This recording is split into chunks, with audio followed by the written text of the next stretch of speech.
బాగోతాలు ఒక్కొక్కటిగా వెలుగులోకి వస్తున్నాయి. కొన్ని వీడియోస్ వచ్చాయి.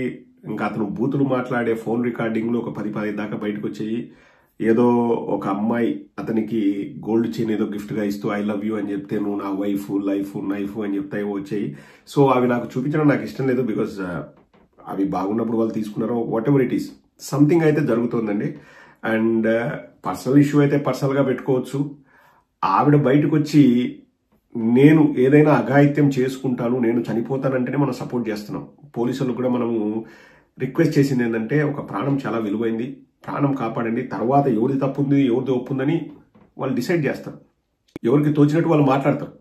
కానీ ప్రతి దానికి ఇక్కడ కిరణ్ రాయల్ అనే వ్యక్తి వైఎస్ఆర్ కాంగ్రెస్ పార్టీని బూచిగా చూపిస్తూ వైఎస్ఆర్ కాంగ్రెస్ పార్టీ ఆమెకు ₹1 కోటి డబ్బులు ఇచ్చారు, ఆమెని ఏదో ఇది చేశారు అది చేశారని చెప్తున్నారు. అండ్ ప్రతి దానికి అండి అసలు వైఎస్ఆర్ కాంగ్రెస్ పార్టీకి సంబంధం లేదు అని చెప్పినా కూడా మాకేం సంబంధం అని చెప్పినా లేదు మీ వాళ్ళే చేస్తున్నారు అది అని చెప్పేసి అంటే కవర్ డ్రైవ్లు ఆడడానికి ట్రై చేస్తున్నాడు. ఆ కవర్ డ్రైవ్లు ఆడే ఆ ప్రాసెస్లో రెడ్లను తిడుతున్నాడు. కాపును తొక్కివేయాలని చూస్తున్నారంట. ఇప్పుడు నువ్వు ఏదో పని చేసినప్పుడు నువ్వు కాపు అని నీకు గుర్తులేదా?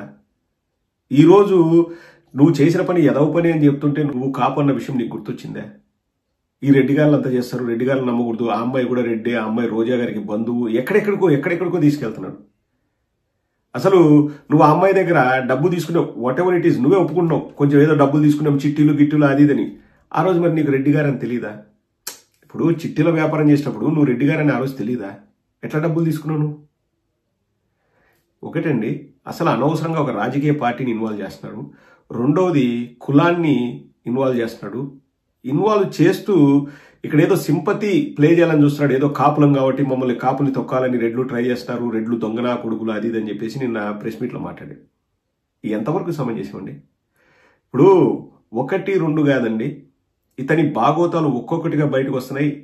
ఇంతకుముందు 2017లోనో 18లోనో అతను చేసిన విషయాలు మనం చెప్పడం కాదండి, ఎన్టీవీలో వచ్చాయి. ఒకసారి చూపిస్తాను, తర్వాత ఏం జరిగిందో చూపిస్తాను. ఈ రోజు ఏదో వచ్చేసి వైఎస్ఆర్ కాంగ్రెస్ పార్టీ దీన్ని ఏదో చేస్తుంది, వైఎస్ఆర్ కాంగ్రెస్ పార్టీ ఇబ్బంది పెట్టాలని చూస్తుంది, లేకపోతే నా కులాన్ని ఏదో తక్కువ చేస్తూ చూపిస్తుంది అని చెప్పేసి కాపు కులాన్ని కూడా వాడుకుంటున్నాడు ఈ కిరణ్ రాయల్. చేయాల్సిన ఏదో పనులన్నీ నువ్వు చేసి ఈరోజు కాపు కులాన్ని వాడుకుంటున్నావు, లేకపోతే రెడ్లను తిడతాను అన్నట్లు నువ్వు మాట్లాడడం ఎంతవరకు సమంజసం?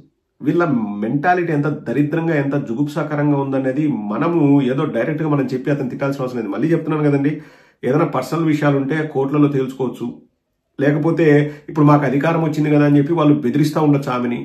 ఆమె బయటకు వచ్చి ఆమె బాధ చెప్పుకుంటుంది, నాకు డబ్బులు ఇస్తా అన్నాడు ఇవ్వలేదు అని చెప్పేసి. ఏదో జరిగిందండి, సంథింగ్ ఏదో జరిగింది. ఇక్కడ ఎవరిది తప్పు ఎవరిది ఒప్పు అని మనం చెప్పలేం. కానీ మనస్తత్వాలు అనేది చాలా ఇంపార్టెంట్. ఇప్పుడు రాజకీయాలు చేసేటప్పుడు లేకపోతే రాజకీయ నాయకుడు ఒకటి ఎదగాలనుకునేటప్పుడు వాడి బ్యాక్గ్రౌండ్ ఏంది, వాడు ఎటువంటి వాడు అన్నది ప్రజలందరూ గమనించాలండి. తప్పదు, అది చేయాలి. ఇప్పుడు రియల్ ఎస్టేట్ చేసుకునే వాళ్ళు ఏమీ చేతగాక రౌడీజం చేసుకుని వీళ్ళందరూ రాజకీయాల్లోకి వస్తున్నారు. అది అంటే రియల్ ఎస్టేట్ చేసే వాళ్ళు రాజకీయాలు రావడం తప్పని కాదు. అంటే నడిమంత్రపు సిరి అంటారు చూడండి, ఎక్కడో సైట్ అమ్మితే ₹1 కోటి సైట్ 5 కోట్లు 10 కోట్లు అమ్మితే నా దగ్గర డబ్బు ఉంది, నేనేం చేయాలి? నేను రాజకీయ నాయకుని అవుతా, వైట్ షర్ట్ వేస్తా, నేను సమాజానికి సేవ చేస్తా. అంటే లాస్ట్కి ఏమీ చేతగానోళ్లకు రాజకీయం అనేది ఒక ఫీల్డ్ అవుతుంది. ఈ వ్యక్తి కూడా సేమ్ అంతే.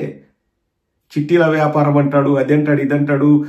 ఆ మహిళను ఫోన్ కాల్లో బోసుడికే ఎల్ముండా అని తిట్టాడు, అన్ని చేశాడు, అన్ని దరిద్రంగా మాట్లాడుతున్నాడు, అమ్మ నా బూతులు తిడుతున్నాడు. ఒక వీడియో బయట గురించి చెప్తున్నాను కదండి, ఆ అమ్మాయి మెడలో చైన్ వేసింది, నువ్వు నా నైఫ్ లైఫ్ వైఫ్ కైఫ్ అది ఇదని చెప్తున్నాడు. అంటే చేసేటువంటి చేస్తున్నాడు. లాస్ట్కి వచ్చేసి వైఎస్ఆర్ కాంగ్రెస్ పార్టీ దాన్ని కూడా ఏదో సింపతి తెచ్చుకోవడానికి వైఎస్ఆర్ కాంగ్రెస్ పార్టీకి ఆపాదించాలని చూస్తున్నాడు. చేసిన ఏదో పనులన్నీ నువ్వు చేసి వైఎస్ఆర్ కాంగ్రెస్ పార్టీ ఏం చేస్తుంది మధ్యలో? కులాలు ఏం చేస్తాయి మధ్యలో? 2017లోనో 18లోనో ఎన్టీవీలో వచ్చింది, అదొక్కసారి ఆ వీడియో చూడండి. ఇది ఎన్టీవీలో కొద్ది సంవత్సరాల క్రితం కిరణ్ రాయల్ గురించి వచ్చిన వార్త. దానికి వైఎస్ఆర్ కాంగ్రెస్ పార్టీకి ఏం సంబంధం అండి? వైఎస్ఆర్ కాంగ్రెస్ పార్టీ చెప్పిందా పోయి బెదిరించమని? సరే, నేను బెదిరించలేనంటారా? ఏండ్రు ఎందుకు వస్తాయి ఆరోపణలు? పోలీసులు విచారణ ఎందుకు జరుపుతారు? పోలీసులు బయటకు వచ్చి ఎందుకు మాట్లాడతారు? ఒక వ్యక్తి గురించి నేను చెప్తున్నానండి, వ్యక్తి తప్పు చేశాడు లేదనేది మీరు నిర్ణయించండి. తర్వాత లక్ష్మి అనే మహిళ సూపరింటెండెంట్ ఆఫ్ పోలీస్కు రాసిన లేఖ, అది కూడా ఒకటి బయటకు వచ్చిందండి. ఆ లేఖ నేను చదువుతాను. ఎప్పుడు 23 అక్టోబర్ 2023లో రాసిన లేఖండి. దానికి వైఎస్ఆర్ కాంగ్రెస్ పార్టీకి సంబంధం ఉందా? లేకపోతే చదివిన తర్వాత చెప్తాను చూడండి. రాజశ్రీ గౌరవనీయులైన సూపరింటెండెంట్ ఆఫ్ పోలీస్ తిరుపతి గారి దివ్య సముఖమునకు తిరుపతి జిల్లా Mutyala Reddy door number okay plate number TTD ప్లాట్ల నందు నివాసం ఉండు లేట్ బృందకుమార్ రెడ్డి గారి భార్య టి లక్ష్మీరెడ్డి వ్రాసుకున్న ఫిర్యాదు ఏమనగా, అయ్యా, నా భర్త బృందకుమార్ రెడ్డి గారు 2021 జూన్ 16వ తేదీన అనారోగ్య కారణాలతో మరణించడం జరిగింది. 2013 నుండి నా భర్త స్నేహితుడైన ప్రస్తుత Tirupati Janasena party incharge Kiran Kumar alias Kiran Royal తో నాకు పరిచయం ఉంది. మా ఆయన మరణంతో ఆయన నాకు దగ్గరయ్యి, నేను నిన్ను పెళ్లి చేసుకుంటాను, నీ పిల్లలను నా పిల్లలుగా చూసుకుంటాను, కానీ నాకు ఆర్థిక సమస్యలు ఎక్కువగా ఉన్నాయి, వాటిన్నిటినీ తీర్చుకున్న తర్వాత అందరికీ మన విషయం చెబుదామని నన్ను ఒప్పించి నాతో శారీరక సంబంధం పెట్టుకున్నాడు. అంతేకాకుండా నా ఆర్థిక కష్టాలు నువ్వు తీరిస్తే నిన్ను పెళ్లి చేసుకుంటాను, ఆ తర్వాత నాకు రావాల్సిన డబ్బులతో నీ పిల్లలను నేను చదివిస్తూ నీ దగ్గర తీసుకున్న నీ బంగారు నగలను డబ్బులు నీకు తిరిగి ఇస్తానని అతని భార్య రేణుక ముందే నన్ను ఒప్పించి నా దగ్గర కారు కోసం 11 లక్షల రూపాయలు మరియు ఆర్థిక కష్టాలు తీర్చుకోవడానికి 1,32,00,000 మరియు 300 గ్రాముల బంగారు నగలను నా దగ్గర తీసుకున్నాడు. ఆ తర్వాత నన్ను పట్టించుకోకుండా వేరే అమ్మాయిలతో సంబంధం పెట్టుకుని నా డబ్బులు ఇవ్వకుండా తప్పించుకు తిరిగేవాడు. నేను అతనికి ఫోన్ చేసి అడిగితే నన్ను, నీ బిడ్డలను, కుటుంబం మొత్తాన్ని చంపేస్తానని బెదిరించేవాడు. నా పరిస్థితిని గురించి అతన్ని నిలదీయగా, నేను పట్టణంలో పేరు మోసిన పెద్ద రాజకీయ నాయకుడినని, నన్ను ఎవరు ఏమీ చేయలేరని, నా వెనుక పవన్ కళ్యాణ్ మరియు నాదెండ్ల మనోహర్ లాంటి పెద్దవాళ్ళు ఉన్నారని, కాబట్టి ఏ పార్టీ వాళ్ళైనా నన్ను ఏమీ చేయలేరని, నాతో పెట్టుకుంటే నువ్వే బజార్లో పడతావని బెదిరించేవాడు.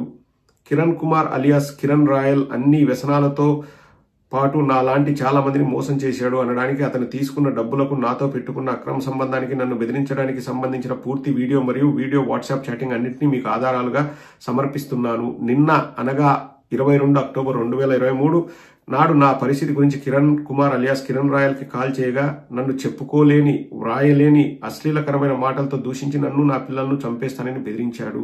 కావున తమరు నా యందు దయతో విచారించి అతనిపై తగు విధంగా చర్యలు తీసుకోవాల్సిందిగా కోరి ప్రార్థించుచున్నారు. ధన్యవాదములు. సో అక్కడ కిరణ్ రాయల్ అనేవాడి అడ్రస్ పెట్టి ఆ లెటర్ 2023 అక్టోబర్ 23వ తారీఖున పోలీసులకు సమర్పించారు లక్ష్మీరెడ్డి గారు.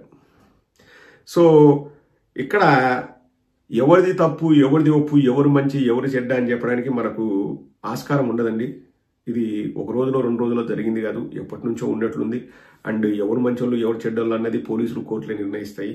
ఇక్కడ నేను కిరణ్ రాయల్ను ప్రశ్నించేది ఏంటంటే, నిన్న నువ్వు మాట్లాడుతూ రెడ్డి గారు చేశారు, మా కాపుల్ని బద్నాం చేస్తున్నారు, కాపుల్ని టార్గెట్ చేస్తున్నారు, నేను కాపులు కాబట్టి చేశారంటే, మరి నువ్వు ఆ రోజు ఆర్థికంగానా, శారీరకంగానా, whatever it is, Lakshmi Reddy అనే ఆమెతో నువ్వు మాట్లాడేటప్పుడు లేకపోతే డబ్బులు తీసుకునేటప్పుడు ఆమె రెడ్డి అని నీకు తెలీదా? నువ్వు కాపు అని నీకు తెలీదా? ఈ రోజు గుర్తుకొచ్చిందా కాపు, రెడ్డి, కులం? అంటే రాజకీయాలు అన్నవి ఎంత వర్స్ట్గా తయారవుతున్నాయనడానికి ఇటువంటి వాళ్ళే చక్కటి ఉదాహరణ అండి. రాజకీయ పార్టీని లాగావు, నీదేదో వ్యక్తిగత సమస్యకు, కులాన్ని లాగావు, రెడ్లని తిడతావు, నీ కులంతో నువ్వు సింపతి తెచ్చుకోవాలని చూస్తావు. ఏం సాధించాలనుకున్నావు నువ్వు? కిరణ్ రాయల్ని అడుగుతున్నా, ఏం సాధించాలనుకున్నావు? ఏదో చిట్టిరెడ్డి అన్నాడంట, పొట్టిరెడ్డి అన్నాడంటే జగనన్నని, అందుకు అందరు కలిసి టార్గెట్ చేశారంట. మరి మేము చెప్పేసి 2023లో మేము కంప్లైంట్ ఇప్పించామా? లేకపోతే మేమేమన్నా డబ్బులు ఇవ్వమని చెప్పేసి వేరే వాళ్ళకైనా చెప్పామా? నువ్వు డబ్బులు తీసుకోమని మేము చెప్పామా? కొంచెమైనా బుద్ధి ఉండాలేదండి. మాట్లాడేటప్పుడు ఎంతకు దిగజారుతారంటే, ఒక ఆవిడ ఇతని గురించి చెప్తుంది చూడండి, 2 ఉన్నాయి కొసమెరుపులు, 1 కాదు 2 ఉన్నాయి. లాస్ట్ కొసమెరుపు అయితే మీ దిమ్మ తిరిగి మైండ్ బ్లాక్ అవుతుంది. తిరుపతికి సంబంధించిన మహిళలు వెళ్లి అతని ఇంటి ముందు ధర్నా చేశారు. ధర్నా చేస్తుంటే పోలీసులు అడ్డుకున్నారు. అప్పుడు పోలీసు వాళ్ళతో వాగ్వివాదానికి దిగిన ఆ మహిళలు ఇతని గురించి ఏమంటున్నారు చెప్పండి. అసలు దట్ ఈస్ కిరణ్ రాయల్ అనేట్టు వాళ్ళు చెప్తున్నారు. ఒకసారి వినండి.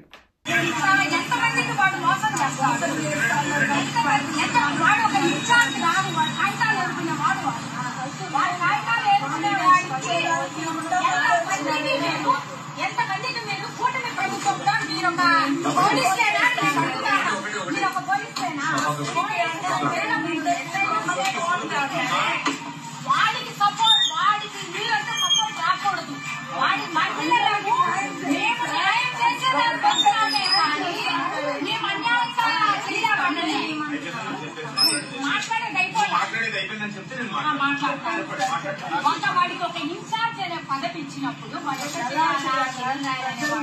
ఇంత ఆడవాళ్ళందరూ మోసం చేయమన్నారా? దౌర్జన్యం చేసి యోగ్యమైన డబ్బులు లాక్కోమన్నారా? ఎంతమంది ఎప్పుడో గతంలో మహిళలు ధర్నా చేస్తూ వాడు కాగితాలు ఏరుకునేవాడు, అది వాడి చరిత్ర. ఈ రోజు వచ్చేసి వాడు ఎవరిని పడితే వాడిని ఇష్టారీతిన తిడతాడు, మహిళల్ని మోసం చేస్తాడు. రాజకీయంగా కూడా అండి రోజా గారు అవ్వంట, కిరణ్ రాయల్ అనే వ్యక్తికి రోజా గారు అవ్వంట.